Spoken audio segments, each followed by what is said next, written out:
buenas tardes en España, buenos días en México. Mi nombre es Mercedes Valladares.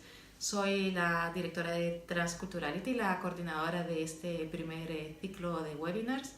Todos los meses vamos a hablar de cómo hacer negociaciones con un país latinoamericano y el día de hoy vamos a hablar cómo hacer negocios con México.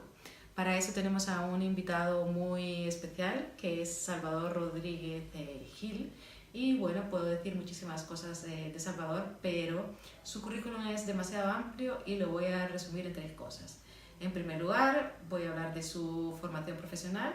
Muy importante destacar que es psicólogo social y es interculturalista, y precisamente eso es lo que quieren destacar estos webinars, la combinación y la relación que existe entre la psicología y la cultura. En segundo lugar, me gustaría destacar su experiencia profesional, y Salvador ha trabajado en más de 15 países en todo el mundo, tanto en Latinoamérica como en Europa, y ha trabajado en empresas muy importantes de Fortune 500, por ejemplo, y como último punto pues quería destacar que tiene su propia empresa dedicada a temas de comunicación intercultural que se llama Geacultura. Y bueno, pues me gustaría también mencionar los 3 objetivos de este webinar. Y el primer objetivo es pues aprender a implementar la mentalidad psicológica en las negociaciones. En segundo lugar, también es negociar desde una doble perspectiva, tanto de la perspectiva mexicana como de la perspectiva del otro país negociador. Y esto es pues introducir la ética en los negocios, y lo que había dicho yo antes, que es destacar la relación que existe entre la psicología y la cultura. Y sin más, voy a presentar a Salvador, y Salvador, pues adelante, te dejamos con la palabra. Entonces, hablando de los aspectos que vamos a tocar hoy con la entrevista que me vas a ir haciendo, es la tipología, qué tipos de mexicanos hay, cuál es la identidad, con qué se identifica el mexicano, cuál es su actitud transcultural, esto es, cuál es su actitud ante otras culturas, otras naciones, incluso ante otros mexicanos, ¿no? Algunos amigos y de pronto mi pareja Norma me bromean mucho diciendo, sí, claro, tú eres otro tipo mexicano, y pues sí, soy de un grupo distinto al de ellos, ¿no? Pero eso no me hace menos mexicano ni a ellos tampoco, ¿no? Hablaremos de la personalidad también con aspectos psicológicos, y luego el mexicano, cómo funciona en el trabajo y cómo se desarrolla y qué hay que hacer para que funcione mejor, ¿no?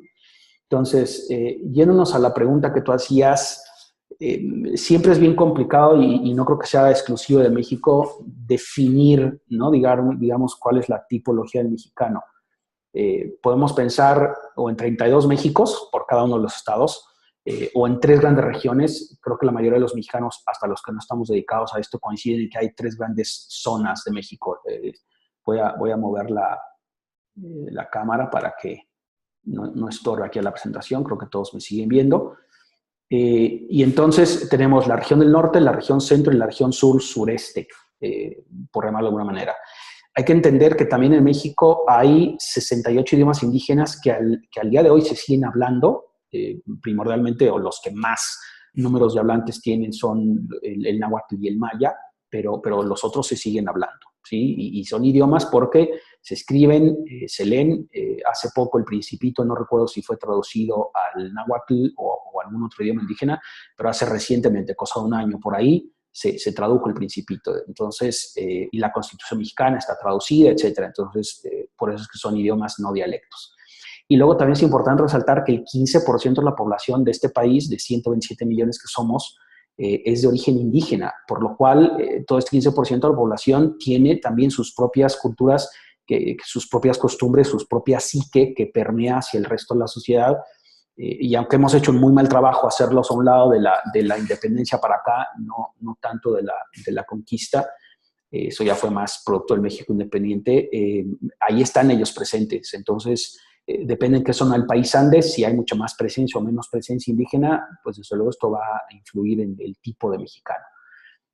Si nos vamos por regiones, podemos pensar que tienes al mexicano del norte, que es mucho más directo, pero por eso mi forma de hablar, que bien que lo indicabas al principio, Si bien yo nací en el centro del país, pero mi bisabuelo era español, llegó a Ciudad Victoria, que está en el norte del país, se casó con una criolla y la gran parte de la familia, imagínate, en el siglo XIX y a principios del XX, hoy por hoy Ciudad Victoria, donde él llegó, es una ciudad muy pequeña, en esa época era todavía más pequeña. Entonces, quien quisiera estudiar, quien quisiera, digamos, progresar socialmente, se iba a Monterrey, la capital del estado vecino, que es de donde algunos de nuestros participantes nos escuchan.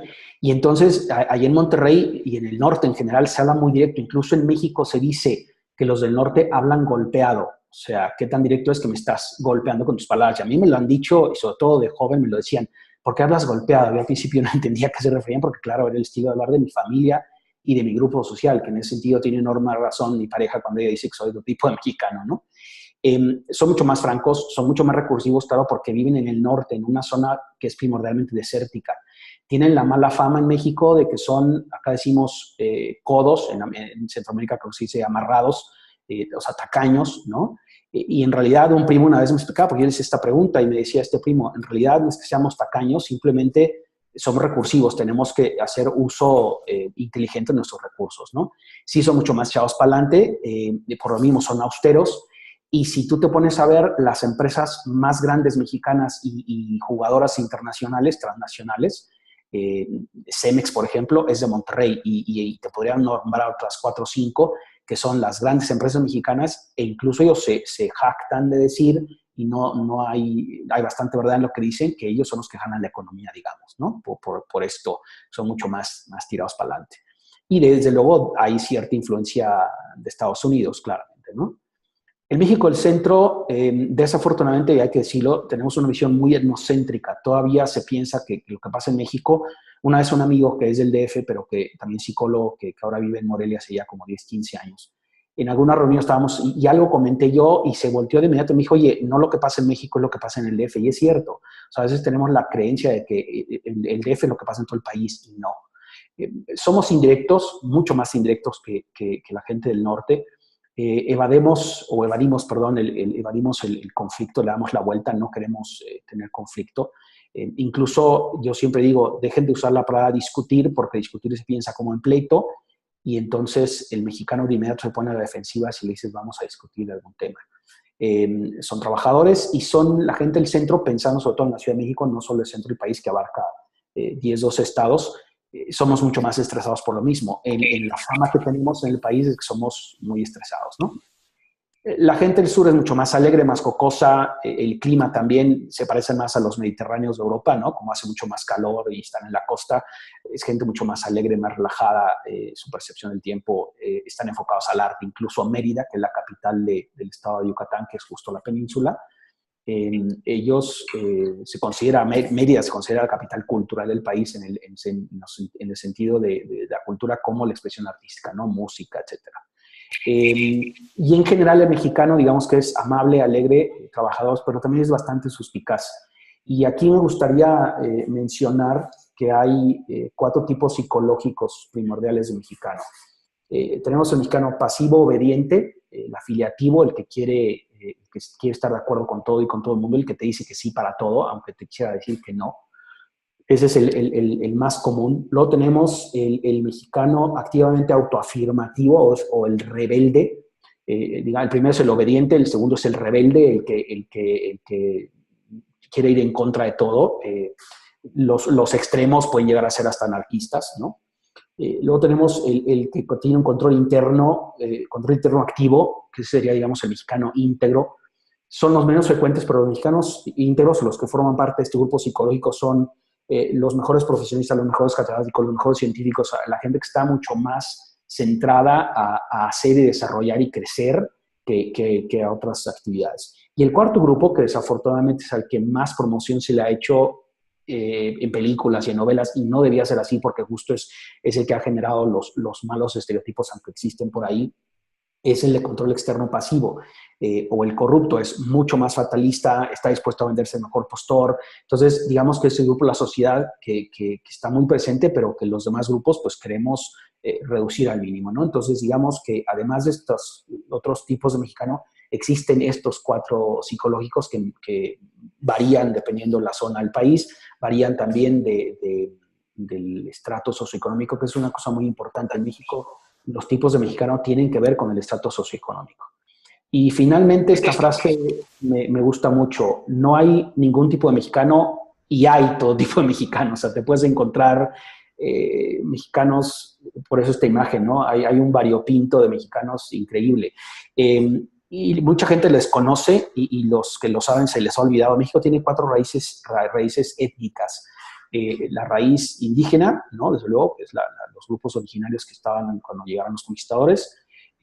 Tenemos raíz europea, desde luego, no solo los conquistadores, sino los europeos que han llegado después, pero luego tenemos raíz asiática y raíz afrodescendiente. O sea, el mexicano promedio y en el centro del país ves pocos afrodescendientes, pocos negros, pero hay. Ahí también hemos hecho una muy mala labor como país porque se les ha hecho a un lado, pero ellos se estiman que son entre 3 y 5 millones. Hay varios grupos de asociaciones que están queriendo visibilizarlos. Y han querido y han estado adoptando sus costumbres, sus tradiciones, ¿no?, africanas, y han indagado de qué parte de África llegaron cuando llegaron como esclavos sus ancestros, y la gran mayoría llegó del Congo, cosa que es bien interesante. Y cabe aclarar que en el siglo XVIII, y esto un antropólogo mexicano hizo estudios, en el siglo XVIII había el doble de negros, el doble de afrodescendientes en México que de europeos. Lo que sucedió mucho en México y está ahora en la psique del mexicano es, no son negros, son mulatos. Como ya se mezclaron con los indígenas, con los españoles, este término que surgió justo después de la conquista, bueno, es que ahora son mulatos. Pero no es negro, es mulato. En realidad es negro. Yo he entrado en polémica en discutir si Obama es negro o es mulato. Él se identifica como negro y es negro, aunque su madre sea blanca y podría pasar como mulato con esta clasificación. Y lo mismo pasa Salvador, una pregunta. Sí. Tenemos un caso aquí en España de Ajá. una persona que vino a vivir y a trabajar aquí y nos comentaba que cuando hablaba por teléfono con sus familiares había adquirido palabras españolas, el tono de voz español. Y pues nos decía que su familia la ridiculizaba, porque a vez que el mexicano es muy nacionalista, que ahora Sí. con lo que vas a hablar, ¿no?, que es el segundo bloque de la identidad, Sí. pues de alguna manera siente rechazo por su origen afroamericano, el Congo Sí. o el Angola. Entonces, la pregunta que nos hacen es si es una ofensa decirle a un mexicano que tiene rasgos indígenas, y también nos han llegado a otra pregunta que te la doy ahora y tú la puedes contestar cuando quieras, y es, ¿qué diferencias hay entre el español que se habla en México y el español que se habla en España? Te dejo. Okay. Listo. Respondiendo a la primera pregunta, sí es una realidad muy triste, porque es verdad que cuando te vas a vivir a otra cultura, automáticamente adquieres el tono de voz, el lenguaje. No creo que logremos decir Mercedes, porque nos cuesta mucho trabajo. Ortográficamente la patinamos y entonces pronunciamos Z donde no es Z y C donde no es C, en fin. Pero sí que el tono lo adquieres. Yo ahora, por ejemplo, ya estoy empezando a tener un poco el tono por estar hablando contigo, que eres española, me he contagiado y todo lo que viví en España hace ya más de 10 años, pero viví 3 años, empieza a salir. Pero sí se vuelve un objeto de burla. Hugo Sánchez, que fue, si no me equivoco, los futboleros que estén en la participación sabrán, Hugo Sánchez fue, si no me equivoco, el primer jugador mexicano que se internacionalizó, que jugó fuera de México. Llegó a jugar a España. Y la cantidad de burlas, y hasta la fecha lo siguen tachando de un tipo pedante, de un tipo arrogante, de un tipo que se cree superior por haber vivido en España, y no se cree superior. La gente cree que él se cree superior, que es una parte de la psique del mexicano, sentirse inferior, sentirse menos, ¿no? A mí me llegó a pasar cuando yo regresé a España. Me dijeron, ¿qué crees que porque ya viste en España eres superior a nosotros? No, y yo nunca hice nada para que lo pensaran, pero ellos en automático lo pensaban, ¿no? En automático se oponen. Entonces, Hugo Sánchez dijo algo en una entrevista que le hicieron que es muy cierto y muy lapidario, pero es absolutamente cierto. Él dijo, en México te perdonan todo menos el éxito. Y tiene que ver con eso. Entonces, volviendo a la pregunta, si tú a alguien le dices que tiene rasgos indígenas, es posible que se ofenda. A mí me daría igual, al contrario, yo diría, quisiera tener más rasgos indígenas, no me he visto bien, no los tengo tan marcados como otros. Lo que sí es cierto es que en México, y por eso se acuñó el término indígena, Recordemos que Cristóbal Colón, cuando llegó a este continente, cuando se encontró con este continente, que a muchos no les gusta la palabra descubrir, pero sí lo descubrió, ahí estaba para él, ¿no? Se lo encontró. El hombre pensaba que iba a llegar a la India. Él estaba buscando una ruta más corta para llegar a la India, ¿no? En lugar de rodear por África, bajando por África, pues dijo, no sabiendo que había un continente de este lado del mundo, dijo, le doy la vuelta y llego a India, ¿no? Y creyendo que había llegado a India, y hasta donde entiendo, el hombre murió creyendo que había llegado a India, por eso nos llamaron indios, pero indio es alguien originario de la India. Esto que decías de que yo soy transgresor, yo inmediatamente me refiero, le di curso a un indio y me ven con cara de, ¿un indio? Sí, a un muchacho de la India. Ah, un hindú, no, un hindú es una religión. Entonces, hay mucho desconocimiento de esto, pero sí en México, tristemente, decirle a alguien indio, no tanto decirle que tiene rasgos indígenas, pero decirle indio es decirle eres un maleducado, patarrajada, inculto, ignorante, o sea, decirle un montón, tiene un montón de connotaciones negativas, tristemente. Y entonces se crea este término indígena y también decirle a alguien negro, sí es verdad que a veces de cariño, ay, hola negro, ¿cómo estás? ¿Qué hombre negrito? Pero sí se puede pretender insultar y puede ser que alguien sí se ofenda si se le dice negro, que no tiene nada de ofensivo, pero sí hay gente que lo usa como para ofender a otro, ay, este negro, no sé qué, ¿no? Entonces, y en el mundo de los negocios, Salvador, ¿qué aconsejas tú? Cuando mira, al de hacer una negociación, ¿cómo te puedes dirigir a un mexicano? Bueno, dirigirte a un mexicano tendrías que dirigirte primero pensando o sea, piensa que ese mexicano no tiene ni color, o sea, que no te importe, a eso quiero ir, que no te importe si el mexicano es negro o no es negro, si es blanco o no es blanco, o sea, haz negocio con él, considerarlo entre de este gran grupo que somos tan multiculturales, tan diversos, pero que no haya sesgos, ¿no? Me contaba una vez un ejecutivo trinitario que le di curso, que llegó a un colegio inglés y entonces el director todo echado para atrás, así como que hablando con él porque pues, es negro, ¿no? Cuando él soltó el tema de que trabajaba en Coca-Cola, como que, y hasta me lo dijo él de broma, me le fui aclarando, porque a la hora que soltó que era Coca-Cola, cambió la actitud, se hizo un poco para adelante en el escritorio, y cuando le dijo el puesto que tenía en Coca-Cola, que el hombre tenía un puesto muy alto, dijo, o sea, de broma me dijo, me le aclaré por completo. Entonces, es algo triste. Entonces, hay que pensar que puedes tener enfrente al mejor empresario o al mejor científico o al mejor literato y que da igual su origen y su color de piel, ¿no? Porque pues, en México el 80% de la población, más o menos, somos de origen mezclado, ¿no? Tenemos mi color de piel lo más oscuro y mis rasgos o rasgos todavía mucho más indígenas. Pero tristemente, hablando de la identidad, por eso esta primera línea que tiene esta diapositiva, el mexicano no se siente ni indígena ni europeo, pero quiere sentirse indígena, pero quiere sentirse europeo, entonces tiene una identidad ambigua, no tiene una identidad definida. Digamos que la identidad mexicana es que no tiene una identidad definida, por paradójico que esto suene, y eso creo que ayuda más a definir al mexicano. Tenemos esta... Salvador, perdón que te interrumpa, pero esto viene en relación al siguiente bloque que vamos a tratar ahora. Y me estaban preguntando aquí, está aquí conmigo los representantes de la Asociación Internacional de los Amigos de la Voz, que es uno de los patrocinadores de este webinar. Entonces, no están seguros, no les ha quedado claro cómo se le debe hablar a un mexicano, porque nos ha comentado anteriormente, ¿no?, que el tono de voz de español pues, puede parecer muy directo. Entonces, por un lado, me preguntan cómo te puedes dirigir, con qué tono de voz te puedes dirigir a un mexicano, y por otro lado, ya pasando al siguiente bloque, me preguntan entonces de qué cultura bebe el mexicano y realmente cómo se siente un mexicano. Sí, qué buenas preguntas y es muy ambiguo. Al mexicano, de entrada, como la mayoría de las empresas grandes están, digamos que la forma sería esta. Piensa que si van a venir a México o están hablando con mexicanos del centro del país, entiéndase la Ciudad de México y los estados alrededor de la Ciudad de México, hay que ser súper amable para ser muy indirecto. Por ejemplo, en lugar de preguntarle si estás explicándole algo, en lugar de decirle, ¿me entiendes?, preguntarle, ¿me explico?, ¿no? Porque el inferir, o más bien, al preguntarle, ¿me entiendes?, estás infiriendo que a lo mejor es tonto y no te entiende. Entonces, ahí tienes que mejor tú decir, me explico o estoy siendo claro.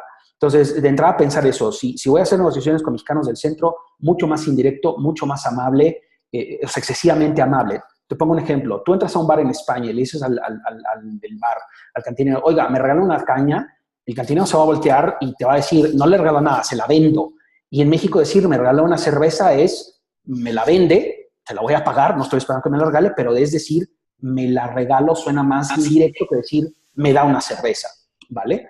En esos términos. Salvador, me están diciendo, pero bueno, lo que está diciendo Salvador de los mexicanos pues, se puede extender a todos los latinoamericanos. Entonces, ¿en qué se diferencia un mexicano del resto de los latinoamericanos? Porque todos los latinoamericanos en España se sienten ofendidos con el tono de voz del español. Entonces, ¿cuál es la diferencia? Casi que sí. Fíjate qué buena pregunta. Yo diría que con quien puedes hablar directamente sin problemas con los venezolanos, con los argentinos y con los uruguayos. Ellos no se te van a ofender con el tono directo. El resto de los latinos sí, unos más, otros menos, pero sí somos bastante ofendidos de entrada. Entonces, digamos, los mexicanos del norte, si vas a hacer negociaciones con Vitro, con Cemex, con Grupo Alfa, con Banorte, con la gente del norte de Monterrey, puedes hablar directo sin problema. Con la gente de Venezuela igual, con la gente de Argentina igual y con los uruguayos igual.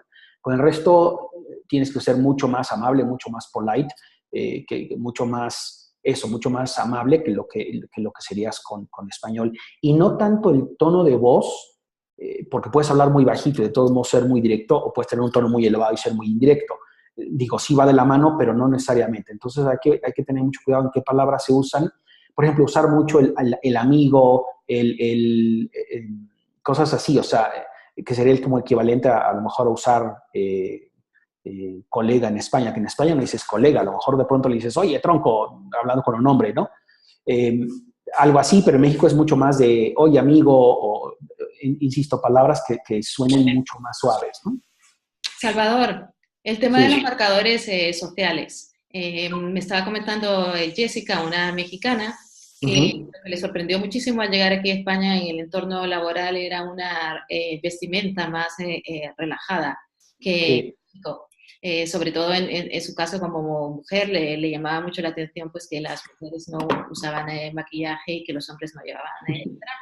Entonces, ¿qué nos aconsejarías en un entorno de negocios? ¿De qué manera vestir? Sí, en un entorno de negocios y yo creo que en cualquier entorno, yo ahí lo que te sugeriría o les sugeriría desde luego es, como se dice en inglés, follow the lead, o sea, sigan la muestra. Hay que pensar que, sobre todo en la Ciudad de México, en Monterrey también hay que ser algo más formal en la vestimenta, un poco más, no necesariamente saco, a lo mejor puedes traer un saco como yo ahora y una playera, o un saco y camisa sin corbata, no necesariamente saco y corbata, traje y corbata, pero si vas con traje y corbata, bien. Pero sí hay que tener mucho más cuidado. Esto que decía esta chica que me comentabas, efectivamente, a veces, sobre todo las mujeres se arreglan tanto, y esto me lo comentan muchos expatriados y yo lo veo, sobre todo en ciertas zonas, en Polanco, en Santa Fe, que son las zonas de alto nivel adquisitivo en la Ciudad de México, o en San Pedro Garza García, en Monterrey, a veces se arreglan tanto que hasta de pronto se cuestiona a uno, a ver, ¿viene a trabajar o viene a una cita? ¿No? Porque a veces están muy, muy arregladas. Esto que decía ella, los dos países que más productos de maquillaje y de tinte del cabello utilizan somos Filipinas y México, ¿no? Para que te des una idea. Entonces, no modificar 100% su forma de vestimenta, pero sí adaptarla. Te voy a dar un ejemplo extremo para que te des cuenta qué tan importante es para el mexicano la apariencia y no solo la apariencia, el estar pulcro, estar limpio. Hay incluso una frase, hay muchos mexicanos que dicen pobre pero limpio, ¿no? Entonces, para que te des una idea de la mentalidad que hay detrás. Sí, a lo mejor soy pobre, no tengo para las mejores ropas, pero las que tengo las tengo limpias, planchadas y en orden. Y eso es súper importante. Si te das cuenta, ¿no? El cabello engominadito, ¿no? Que estés bien, la barba. Me preguntaba este chico de la India, la traía barba de 2 días. Dije, bueno, nada más dale forma, o sea, alinea esa barba de 2 o 3 días, que se vea que es de 2 o 3 días porque está alineada, no que está ahí silvestre. Y voy al ejemplo que te iba a dar, es un ejemplo súper fuerte. Hace algunos años, 4 o 5, intenté hacer una sociedad con una expatriada que llegó a México, le gustó el servicio que yo daba y entonces quiso ella que hiciéramos una sociedad. Teníamos una cita con el abogado que nos iba a constituir como empresa en Santa Fe. Como he dicho antes, Santa Fe, de hecho es Bosques de Alhamas, pero está junto a Santa Fe. Son las 2 zonas o 3 zonas de la Ciudad de México de mayor poder adquisitivo. Te das cuenta del tipo de autos, el tipo de viviendas, el tipo de oficinas que hay. O sea, en cuanto llegas te das cuenta que estás en un sitio tipo La Moraleja, tipo Serrano en Madrid, por ejemplo, y a veces hasta más. Y entonces yo me quedé de ver con ella en el lobby para ya subir a la oficina del abogado, un amigo mío, ¿ok? Y entonces la veo venir, ¿no? Con el cabello todo revuelto. Las mujeres mexicanas de inmediato, cuando ven a una mujer despeinada, de inmediato ya la descalifican así de, ay, está despeinada, ¿no? Entonces el cabello revuelto en un chongo mal hecho. Y la veo venir y dije, mal. O sea, no por mí, sino por el ambiente en el que estábamos, o donde estábamos llegando. Entonces, ya se acerca, la saludo, me di cuenta que la mujer no se había bañado, perdón, pero no olía bien, ¿no? Entonces me di cuenta y dije, ya, subimos, termina la reunión con el abogado, y en cuanto ella se sale de la oficina y él cierra la puerta, se voltea y me dice, no quiero volver a ver a esa mugrosa en la vida. O sea, no hubo más negocio con ella por su apariencia física. Claro, iba a un extremo, la mujer ni se había bañado, se percibía a la hora de saludarle, tal. Estoy hablando de un extremo, pero entonces sí hay que tener mucho cuidado en cómo te arreglas y no decir, bueno, pues es que como yo en mi país soy más, como decimos en México, más fodongo, más facha, me da igual. Pues no, al lugar que fueres, haz lo que vieres.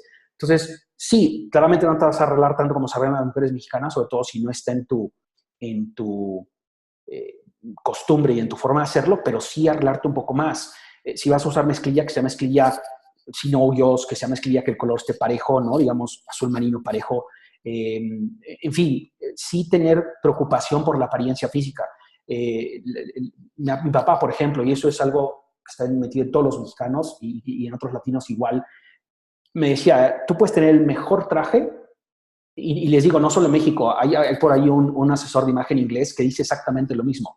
Tú puedes tener el mejor traje, la mejor camisa, la mejor corbata. Si tus zapatos no están aseados y si tus zapatos no son buenos, olvídate. O sea, le diste al traste a tu apariencia, ¿no? Entonces, como para que vean eso, sí hay que ser más formal, independientemente de que dentro de tu empresa a lo mejor seas mucho más informal y vayas más casual. Sobre todo la gente que hace negociaciones, que va a hacer ventas o que va a cerrar negocios, sí tienen que ser un poco más formales. Insisto, no quieren usar traje y corbata. Yo soy de los primeros rebeldes de no usar corbata. Antes tenía un montón, ahora tengo una. Pero sí cuando van a usar un saco y a lo mejor un coordinado y tal, que se vea que hiciste un esfuerzo en acercarte a la formalidad. Todavía hay zonas que están, y máximo en el mundo de los negocios, abogados, las finanzas, es mucho más formal el tema que en otras empresas, ¿no?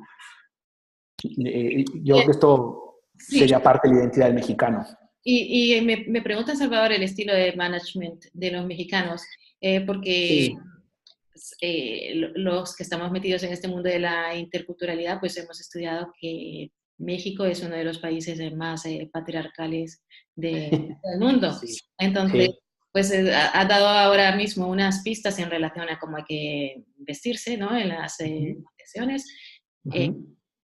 Pero ¿cómo sería entonces, cómo es el estilo de management? Es un estilo jerárquico, ¿no? Creo que lo pones en una diapositiva más adelante. Exacto, sí, eso que dices es cierto. Sí es un estilo mucho más jerárquico.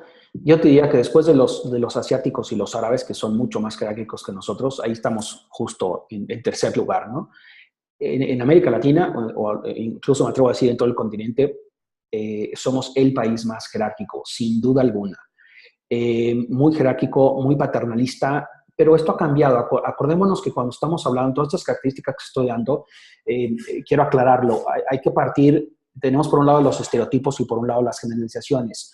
Se parecen mucho, son conceptos que se pueden confundir, pero la gran diferencia es, el estereotipo lo que hace es prejuzga, el estereotipo tiene un componente emocional que si a mí conocí a un mexicano y me cayó mal el tipo, ya todos los mexicanos somos imbéciles. O al revés, lo conocí, me cayó de maravilla, entonces todos los mexicanos son súper lindos. Pues ni una ni otra, ¿no? La generalización lo que hace es describir con base en observaciones externas, ya sea de un estudioso, de un sociólogo, un psicólogo social, un antropólogo tal, o alguien que no pertenece a esa cultura y que entonces solo la está observando y la está describiendo. Pero es importante decir que estas características, las que hemos hablado y seguiremos hablando, son solo eso, características. No estoy diciendo si están bien, si están mal, si me gustan, si no, o si a la gente le gustan o no. Las características ahí están. Pero la parte más importante que hay que tener clara cuando usamos una generalización de manera positiva y no un estereotipo generalizado de manera negativa es esa generalización no abarca a todos. Abarca muchos más que el estereotipo. El estereotipo parte a veces de uno o de dos, o a veces parte de una idea por ahí que tengo en la cabeza, ¿no? De que según yo los españoles son tal cual forma y en la vida he tratado con uno, o alemán, o chino, lo que sea. Entonces, esa es la parte más negativa. Entonces hay que huir de eso y en lugar de decir todos, siempre, todo el tiempo, jamás, nunca, ¿no? Mejor decir la mayoría, casi todos, y justo por eso empezábamos con lo de la tipología, porque tenemos distintos tipos de mexicanos y dentro de una misma región o dentro de una misma zona del país, incluso dentro de una misma ciudad, tienes diferentes zonas geográficas, tienes diferentes estratos sociales y entonces... Te interrumpo para hacerte esta pregunta. ¿Hay Sí, rivalidades entre regiones en México? yo te diría que sí, pero creo que la más notoria es entre la Ciudad de México y el resto del país. Hace algunos años creo que la frase ya no se usa, o a lo mejor le he dejado de oír, pero hubo una época, sobre todo en los 70s, 80s, que había una frase que decía, entre broma y broma, y ya saben que entre broma y broma lo decía Freud, entre broma y broma la verdad se asoma, pero la frase es, mata un chilango, chilango nos dicen los de la Ciudad de México, y ahora explico el origen del término, que es un término erróneo, pero mata un chilango, haz patria, mata un chilango, como decían, si matas a uno del DF, ya hiciste patria, ¿no?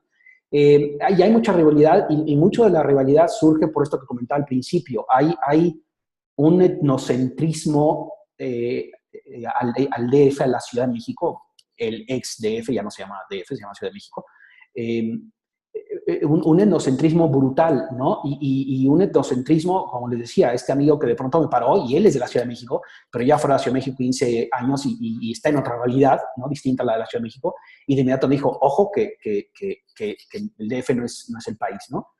Esa sería la rivalidad más grande. Sí, de pronto hay rivalidades de otro tipo en algunas zonas, pero mucho más leves.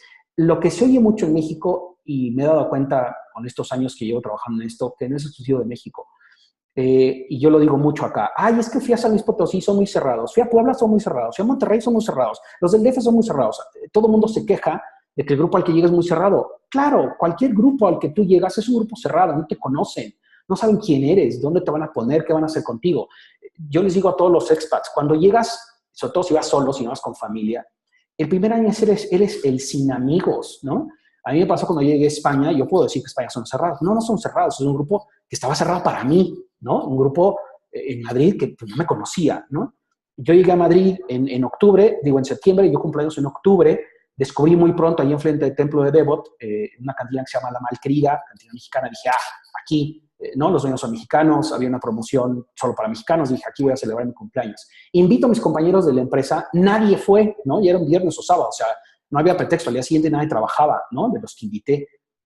Y yo me sentí fatal, ¿no? Pues, claro, era el sin amigos. Al año siguiente vuelvo a invitarlo a todo el mundo ahí, todo el mundo fue, ¿no? Y la pasamos genial y brindamos y reímos y bebimos y cenamos, pero porque ya me conocían, ya había pasado un año, ya sabían quién era El Salvador y dónde lo acomodaban y qué hacían con él. Entonces pasa lo mismo acá. Entonces las rivalidades que a lo mejor puede haber en México, como puede haber en otro país, creo que van más allá de una rivalidad per se a un mal concepto. Estos del norte son no sé qué, los del centro son no sé cuál. Es básicamente desconocimiento. Una amiga mía, hace algunos meses, el año pasado, le ofrecieron un trabajo en San Luis Potosí y estaba muy dudosa en irse. Iré, no iré, es que me dijeron que los de San Luis, no sé qué. Regresó, encantada la vida y ella dice que además de que la vivió muy bien, porque ella iba con una actitud positiva a San Luis Potosí, la recibieron, la trataron muy bien y ella dijo que aprendió incluso a conducir mejor gracias a San Luis Potosí que a la Ciudad de México. Entonces... Salvador, y como estás comentando esto de las rivalidades entre regiones, te pregunto, así como todos los países del mundo por lo general, porque también esto es una generalización que estoy haciendo yo, en algunas regiones de México son más orientados a la tarea y en otras regiones de México Sí, son más orientados a las personas. ¿Cuáles sí, serían sí. estas regiones? Los orientados a la tarea, desde luego, es la gente del norte. Claramente, los norteños en general son mucho más enfocados a la tarea, van mucho más a lo que hay que hacer. Y la gente del sur, suroeste, es mucho más orientada a la gente, más relajado. Aquí en la Ciudad de México está bastante mezclado, ¿no? Te puedes encontrar mexicanos que son muy enfocados a la tarea, siendo de aquí del DF, que esos serían el tipo este del control interno activo que les decía, el mexicano íntegro, de estos 4 tipos psicológicos, que esos te los encuentras en todos los grupos sociales y en todas las zonas del país. Pero claramente los del norte son mucho más, como puse en la diapositiva, mucho más tirados para adelante, ¿no? Más hacer lo que hay que hacer. Hace algunos años le di curso a un ejecutivo de Monterrey que se iba a Brasil y él vivía en ese momento en Guadalajara, llevaba 12 años en Guadalajara. Dice que cuando llegó a Guadalajara le pasó lo mismo que a mí, lo que te estoy narrando. Él decía, ay, estos jaliscienses todos se sienten, todos se ofenden, se la quieren pasar en la chorcha en lugar de ponerse a trabajar, él siendo del norte. Entonces le pasó lo que le pasa a algún español que venga a México. Exactamente igual, ¿no?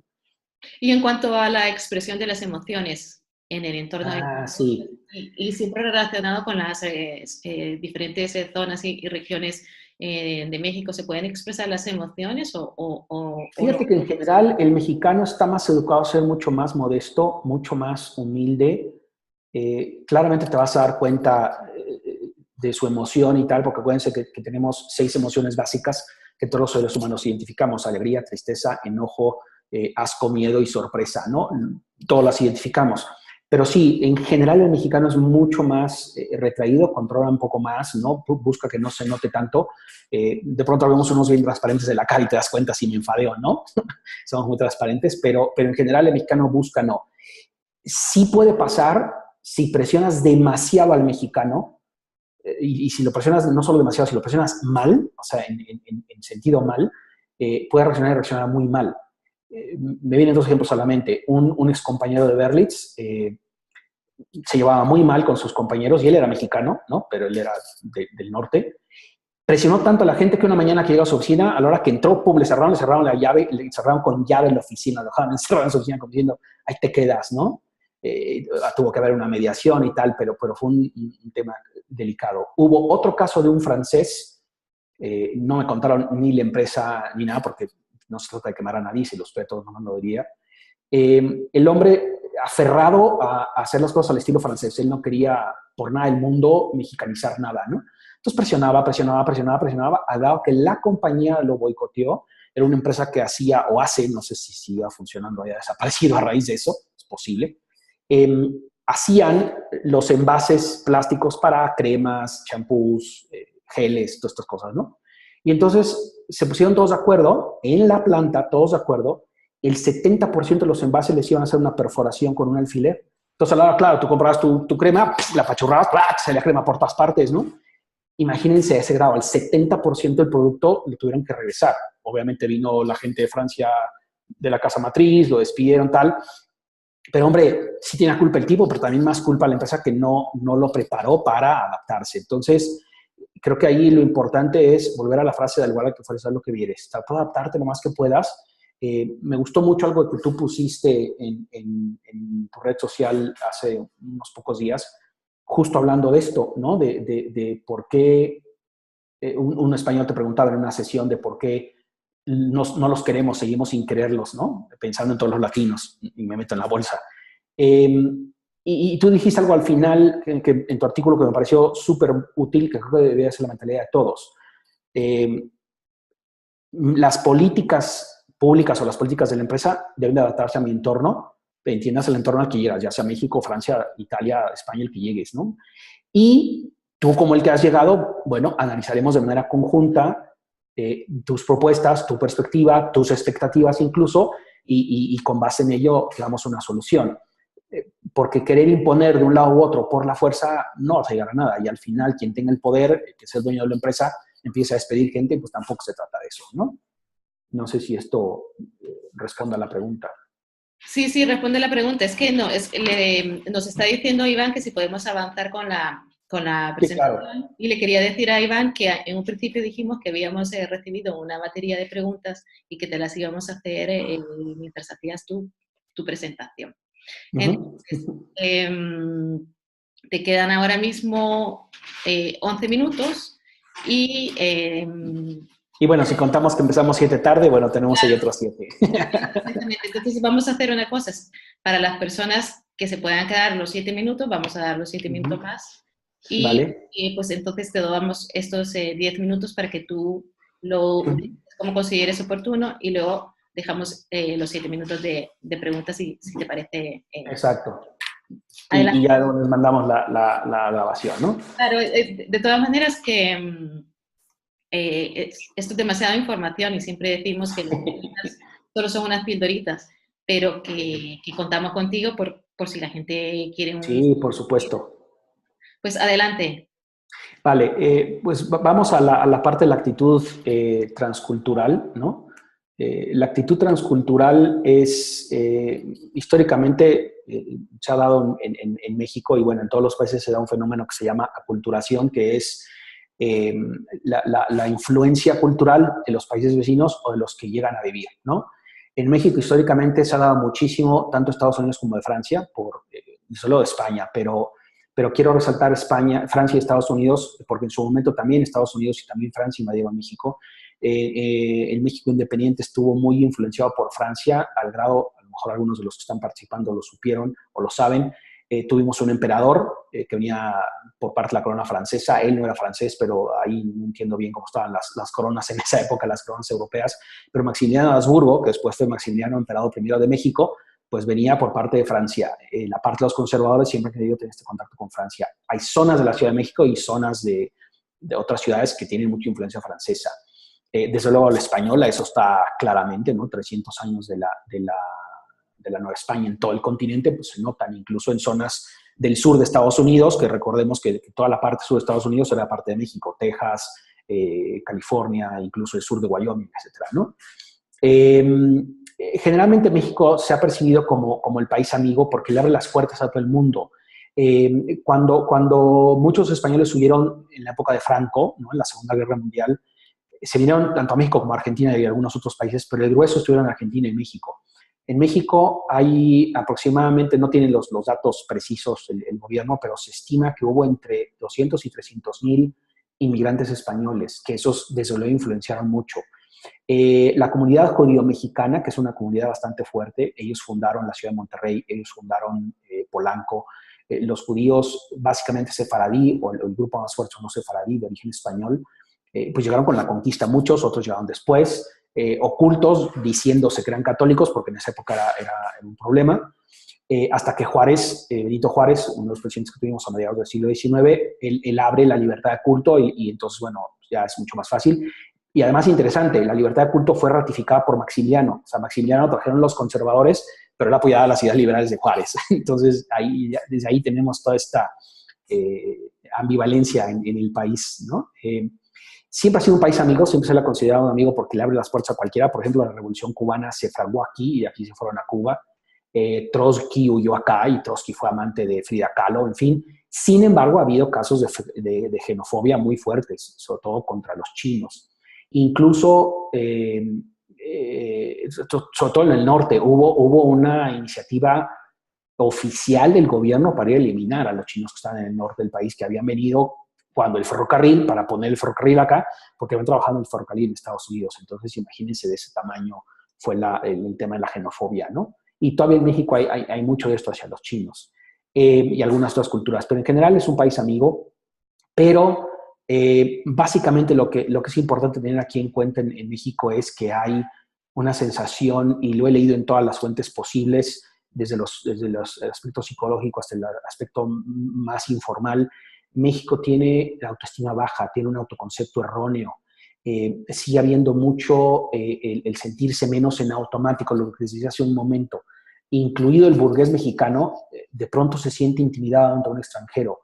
Y este tema del malinchismo, que aún está presente en México, claro, ha variado mucho, sobre todo las generaciones jóvenes lo están luchando más. El malinchismo, para quien no sepa, el malinchismo es un término que surge de la conquista, cuando hubo un intérprete de Cortés, la Malinche, y entonces malinchismo es todo aquel que prefiere lo extranjero por lo nacional. Y hubo una época en la que incluso había un fomento informal de que lo mexicano no era bueno, no era de buena calidad. Eso ha cambiado mucho, sobre todo la generación de los millennials, ahora los centennials, que vienen también mucho más fuertes, los más chavitos. Pero hay una sensación bastante mezclada entre no saber cómo interactuar con el extranjero. Entonces yo siempre digo, si tú como extranjero te muestras amigo, te muestras cercano, te muestras complaciente con el mexicano, estricto pero complaciente, estricto pero amigo, las cosas van a funcionar muy bien. Toda esta sensación de inferioridad causa esta ansiedad de desempeño muy fuerte, ¿no? O sea, muchos mexicanos están muy preocupados por hacer las cosas bien, y ahí diría, estamos, ¿no? O sea, y llevo yo años dedicado a esto y todavía tengo que batallar contra mi propia ansiedad de desempeño. A la hora que mandé la presentación, yo estaba así con la cosa de estará bien, o sea, ¿no? A pesar de la experiencia que tengo, pero tenemos todavía unos más notorios que otros, pero tenemos toda esta ansiedad de desempeño y mucho más notoria ante el extranjero. No queremos equivocarnos, no queremos quedar ni como tontos, ni como que no sabemos hacer el trabajo, ni como que nos equivocamos. Nos sienta muy mal eso, ¿no? Y es parte de este actitud psicológica de sentirnos menos, que no debería ser así, pero ahí está presente, ¿no? No sé si quieras que pasemos al siguiente módulo, como para de manera más directa, para aprovechar el tiempo. Hablando de personalidad, aquí puse varias características, desde luego no son todas, y como lo hemos estado diciendo, no abarca a todos, pero en general el mexicano es bastante noble de espíritu. Al ser una cultura paternalista, es una cultura que está dispuesta a hacer lo que papá le diga. Entonces, si papá le dice vete a la derecha, se va a la derecha. Si papá le dice vete a la izquierda, vete a la izquierda. Recordemos los 4 tipos psicológicos del mexicano que les comentaba al principio. El más frecuente, el más común es el que es el pasivo obediente, ¿no? El afiliativo, el niño obediente. Entonces, eso tiene ventajas y desventajas. Una ventaja es que lo puedes moldear, hay que moldearlo para bien y entonces logras conseguir cosas realmente estupendas. Pero el problema es que alguien tan obediente le falta iniciativa, le falta proactividad, le falta empoderamiento y esa es la queja constante que oigo de muchos expatriados. Insisto, no todos, es el tipo más frecuente mexicano y ahí está, ¿no? Entonces, ayudarlos a que se tengan poder, a que tengan capacidad de decisión y que sepan que si se equivocan no pasa nada. O sea, en alguna ocasión oí por ahí un estadounidense decir, we don't want perfect, we want happy, ¿no? Entonces, te equivocaste, listo, corrígele y sigue adelante, ¿no? E insisto, yo llevo metido en esto más de 10 años y todavía me pasa, y muchos colegas de Estados Unidos en muchos lados me dicen, bueno, ok, sí, te equivocaste, y pues corrígele y avancemos y ya, ¿no? Por lo mismo es bastante amable. Yo diría que sí es muy motivado. ¿Qué lo motiva? Hay muchas motivaciones psicológicas detrás. Insisto, al cuarto tipo psicológico es el menos motivado, el que es el fatalista, el corrupto, ¿no? Ahí están, ni modo. Pero en general el mexicano te diría que es resiliente, precisamente por eso. Hemos tenido tantas invasiones históricamente, ha habido tanta situación que es bastante resiliente, ¿no? Sí, a veces es conformista, esto que comentábamos, pero también es muy cálido, es muy alegre. Las características positivas, a pesar de la suspicacia, a pesar de estas otras, yo lo digo mucho y es una cifra que está por ahí y es una cifra real. El 44% de los expatriados que llegan a México en una asignación temporal, 2, 3 años, se quedan. Acabo de comer hace unas semanas con una ex compañera de trabajo estadounidense, recién se regresó a Nueva York hace apenas 2 años, y ella me dijo, pues yo soy una de esas, yo llegué a México 6 meses a dar clases de inglés y me quedé 10 años, ¿no? Entonces es algo muy frecuente. Un amigo irlandés, ex compañero de Berlitz, llegó a México en el Mundial del 86, en el 86, nunca más volvió a Irlanda, ¿no? Se casa con una mexicana, sus hijas son mexico-irlandesas, en fin, y desde luego ha ido de vacaciones a Irlanda, claramente, pero no volvió y él sigue feliz en Querétaro, México, ¿no? Entonces, sí hay mucho que atrae al país este caos funcional, estas ambivalencias y estas realidades tan opuestas que conviven en nuestra realidad resultan muy atractivas para muchos. Para otros no, para el otro 66% claramente no, pero para el 44%, digamos la mitad, le resulta súper atractivo, ¿no? México sí tiene una magia. Me preguntaban en alguna ocasión si México podría ser considerado como un Macondo. Sí, yo creo que todos los países latinos tenemos cierto grado de ser Macondo, ¿no? De ser este pueblo mágico que narró García Márquez en sus 100 años de soledad, ¿no?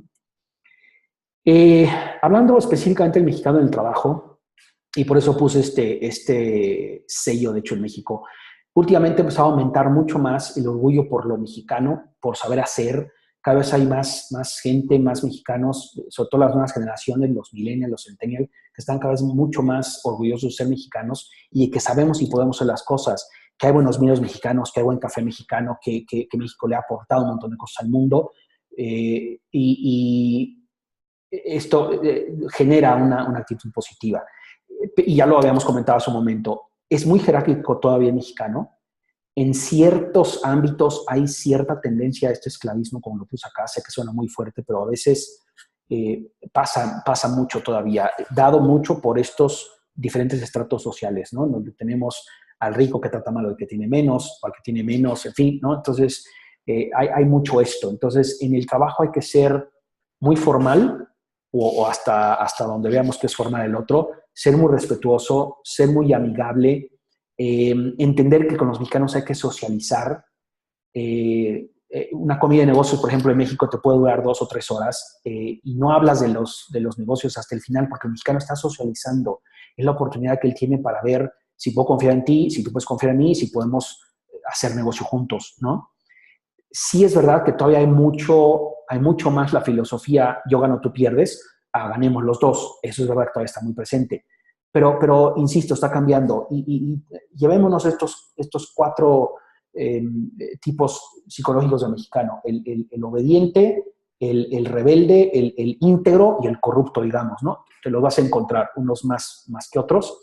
Pero ahí están, ¿no? Entonces hay que saber tener, justo la socialización te permite eso, darte cuenta si el mexicano con el que estás tratando es de una forma u otra. Lo que sí es súper importante es, hay que ser súper claro con los mexicanos, muy preciso y que queden las cosas súper claras desde un principio, porque si no te puedes meter en muchos líos. Líos desde muy, muy leves, por ejemplo, que te entreguen mal o tarde tu coche del servicio automotriz, o a que pierdas un trabajo, un negocio, como le pasó ayer a un amigo, ¿no? Tristemente.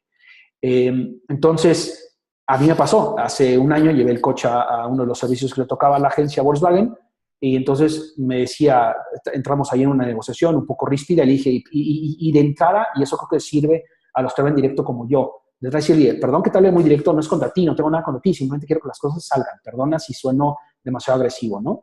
Y el tipo a la fecha me saluda y me saluda bien, siempre con un poquito de recelo porque cree que le voy a gritar en cualquier momento, ¿no? Pero no le grito. Pero sí dejar bien claro, y yo le decía, a ver, ¿en cuánto tiempo vas a entregar el coche? Y me dice, hablemos de 2 días. Le dije, no me digas hablemos de 2 días. Dime cuántos. Prefiero yo organizarme a los días que te vas a tardar y no que de pronto me digas, eran 2 y resultado que no fueron 2, fueron 5 días, ¿no? Eso es bien importante con el mexicano del trabajo, dejar las cosas súper claras, hablando de las diferentes perspectivas. Aquí estaría la perspectiva del mexicano. Insisto mucho y por eso lo tengo en negritas en esta diapositiva, hacer lo que dices que vas a hacer.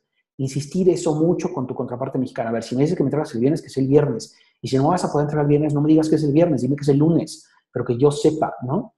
Necesita el mexicano, para los mexicanos que estén en el webinar escuchando, necesitamos aprender a respetar los acuerdos. Si te dije el viernes, te digo el viernes y hago lo que tenga que hacer para entregarte el viernes. Y si por algo no te puedo entregar el viernes, mejor te aviso y no te quedo mal y después me justifico y te doy 300 explicaciones, digamos, de excusas, ¿no?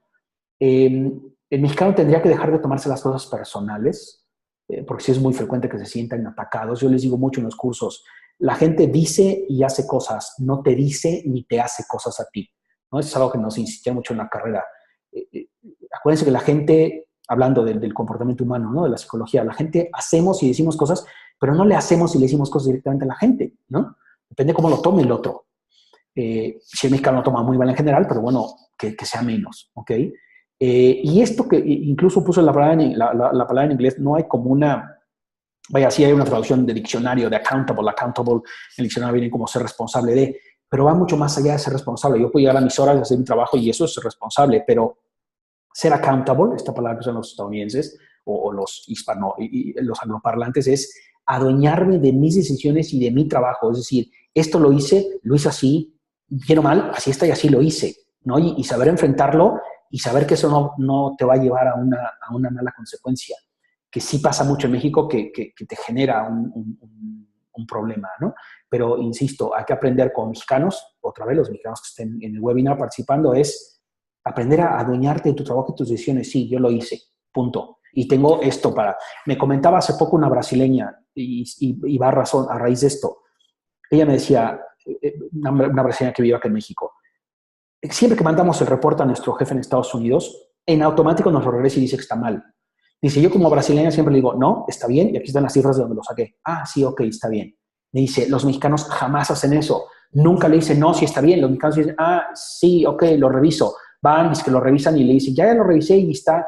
Y entonces el jefe los acepta. Pero los mexicanos no son capaces, ella me decía a sus compañeros, de decirle al jefe, oye, no, sí está bien, y aquí están las raíces, las razones de por qué está bien. Eso es algo que nos falta mucho. Me decía una amiga que vivió 6 meses en Canadá, que fue a aprender inglés, y tiene toda la razón ella, no sabemos comunicarnos. Esta mañana escuchaba un programa de radio, no sabemos dialogar, ¿no? Nos ofendemos muy rápido y no sabemos dialogar. Creo que en la medida en que logremos cambiar eso y la influencia que haya de los expatriados que vengan, las cosas puedan salir. Entonces, decirlo abiertamente, a ver, espera, estamos dialogando, estamos llegando a acuerdos, no estamos yendo a nada personal. si tú me preguntas, pasando a la perspectiva extranjera, ¿qué es lo que no le dirías nunca al mexicano? Es qué mal está hecho esto, o qué porquería hiciste, o ve y corrígelo, ¿no? Eh, Ahí es donde el mexicano se va a ofender muy rápido. Yo me acuerdo mucho, tenía muy poco abrigado de España, tenía que negociar, regresar a México a firmar unos documentos que tenía que volver, sí o sí, y al final mi jefe me dice, bueno, está bien, lárgate. Ese lárgate para mí, yo no sé si en España tiene la misma connotación que yo le di, pero para mí fue súper ofensivo, de casi me mandó al demonio, ¿no? Y a lo mejor el hombre solo me está diciendo, bueno, está bien que te vaya bien, vete, ya no, pero para mí fue una interpretación súper negativa. Entonces hay que tener cuidado con eso, con qué palabras usamos, cómo las usamos.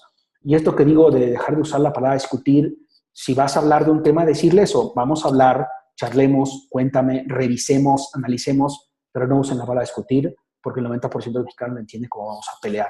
Y en automático se ponen a la defensiva y no quieren pelear, ¿no? Le dan vuelta a la pelea y mejor se van, ¿no?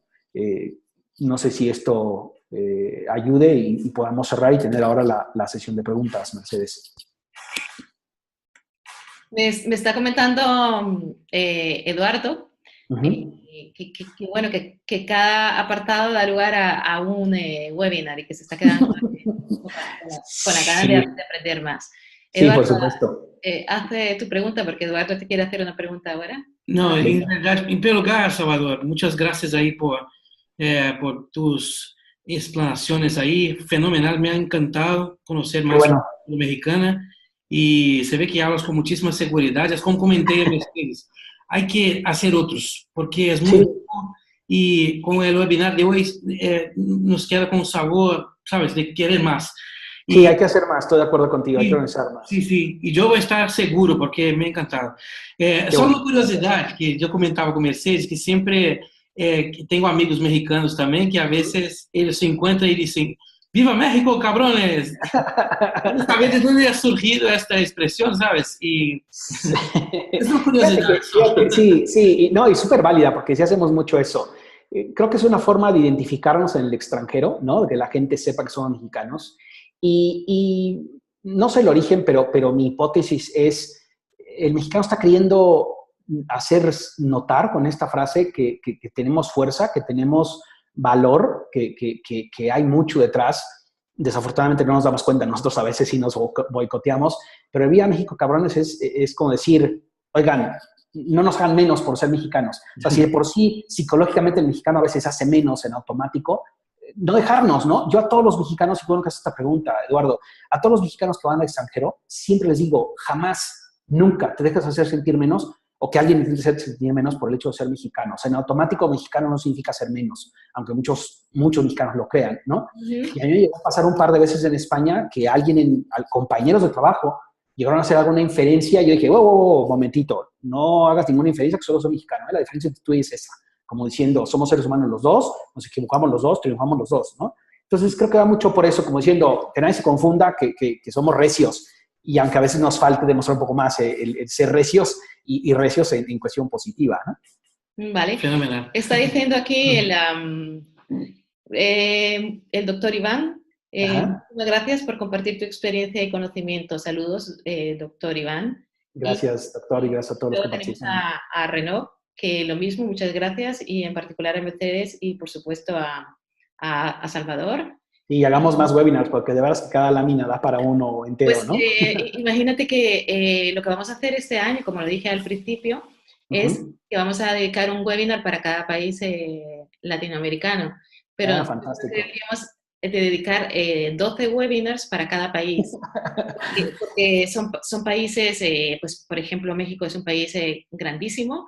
Imagínate cuántos habitantes hay en la capital. Entonces, las diferencias son grandísimas. Sí, solo para que te des una idea. Chihuahua, que es el estado más grande, tiene la mitad del tamaño geográfico de España. La media España cabe en Chihuahua. Pues Salvador, darte las gracias. Al contrario, gracias a ustedes por la invitación a participar. Porque tú te has ofrecido amablemente a impartir este webinar y gusto, me gustaría que nos dijeras dónde te podemos encontrar.